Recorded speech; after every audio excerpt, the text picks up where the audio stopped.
What if I told you you should never conflate your political views with your faith beliefs?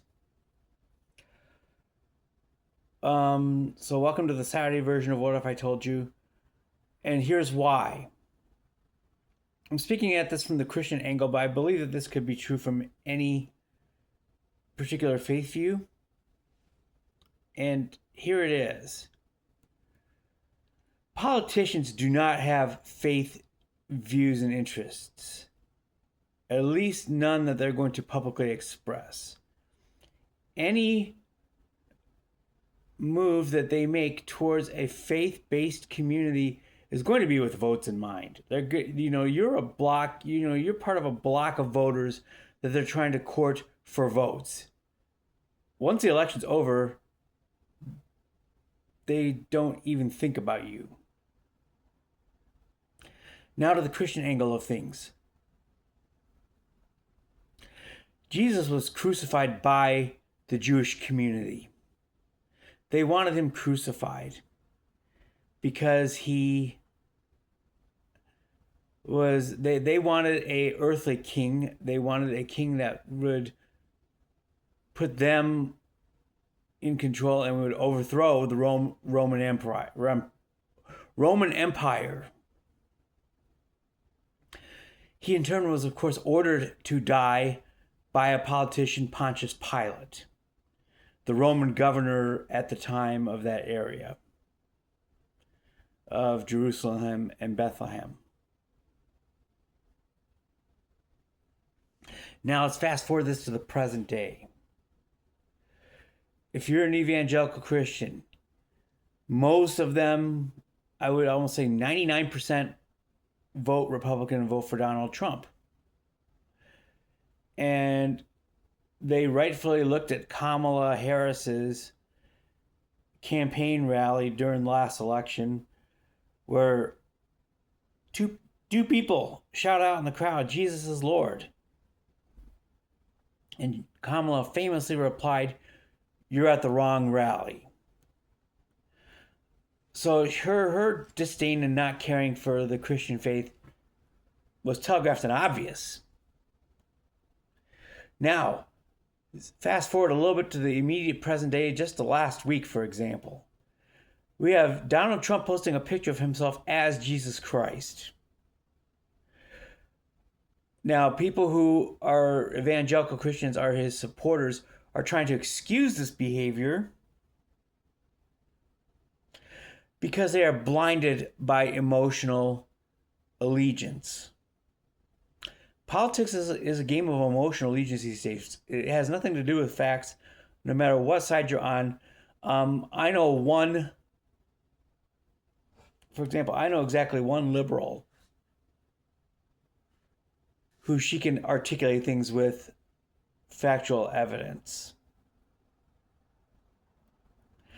As a centrist / almost libertarian, I can respect this tremendously. So if she's watching, here's my tip of the cap to you. But the Christian electorate to Trump are votes to be had. This is probably one of the biggest examples of blasphemy I can imagine in recent times.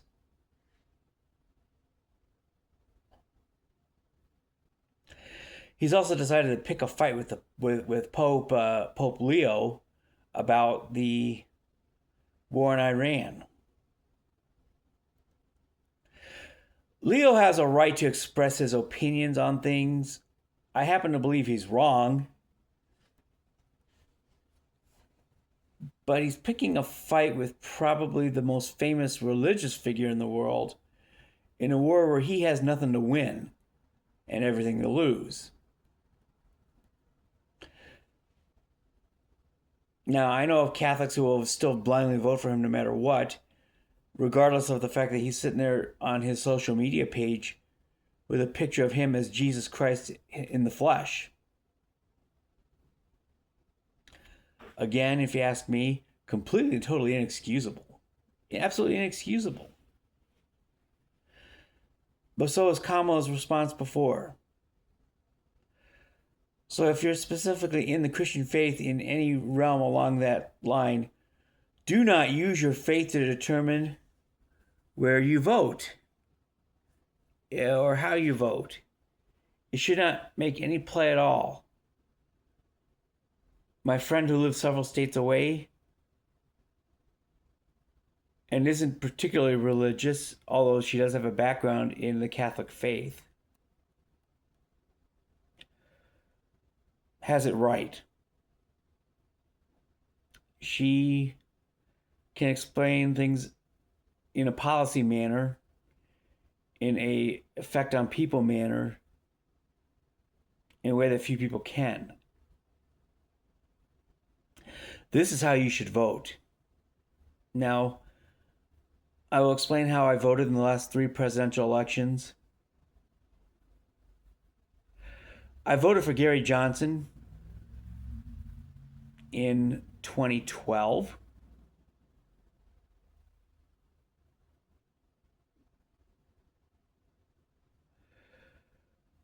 Or was it 2016? Because first of all, I lived in Colorado when he was governor of New Mexico. And I have a lot of experience with his track record. And I know exactly what he did as governor of New Mexico. He balanced the state budget, both terms. This is an important piece to me.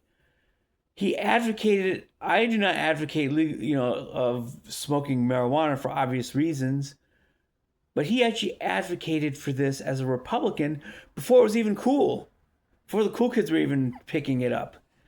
Because I personally believe that the Christian faith, in order for it to grow, society must be free as a whole. And for this take, I will always respect him.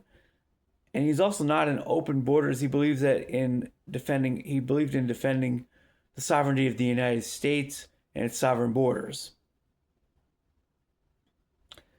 So Gary Johnson, of course, got my vote in 2016. Fast forward to 2020.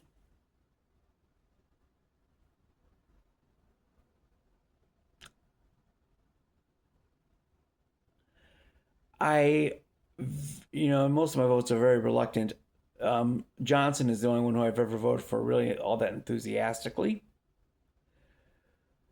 But in 2020, I voted for another libertarian candidate, Jo Jorgensen. She was not my personal favorite, but her running mate was Spike Cohen, and he speaks from a very strong libertarian standpoint. So I voted for her on that ticket because of her running mate. Running mates can influence things quite a bit, and in that case, for my vote, it absolutely did. Now you fast forward to the 2024 election, and I did not vote Libertarian that time because they ran an open borders candidate by the name of Chase Oliver. Completely ran against it. I'm a Christian. I don't believe homosexuality. I believe it's a sin, but that's not why I didn't vote for Oliver. Of course, Oliver is also homosexual himself, but I did not vote for him because of his open border stance. And so in that case, I actually held my nose and voted for Donald Trump because of that rally with Kamala Harris. And I also voted against Kamala because she never won the nomination. She didn't win a single primary vote. Nobody voted for her to be the candidate on the Democratic side. Now, if this election were held today, I would find a way to write somebody else in entirely. Because now Trump is a heretic and is blasphemous. So if you hold that election today, he doesn't get my vote. So politics should never influence who you vote if you are voting as a faith voter. And another case where the faith is destructive in politics, look at the country that Trump just had invaded, Iran, the Islamic Republic of Iran. They used Islam to obtain total power, and dictatorial power at that. First through Ayatollah Ruhollah Khomeini, and then through his successor, Ali Khamenei. This was on the face republic that owed its allegiance and policies to Islam, but it really didn't. Its allegiance was to itself and wanted all the power for itself and none for the people. This is where a theocracy gets dangerous. This is why I don't advocate for a Christian nation. It's because I don't want us to become a Christian. I don't want Trump to become a Christian Khamenei, or any president for that matter, to become a Christian Ayatollah. Because for the faith to grow, I believe we need an open form of ideas. Jesus, of course, was not political in any sense of the imagination, which infuriated the religious leaders of his time, caused them to kill him. So do not let your faith values determine how you vote.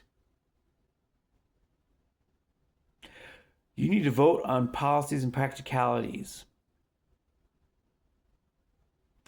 and for the strength of the United States,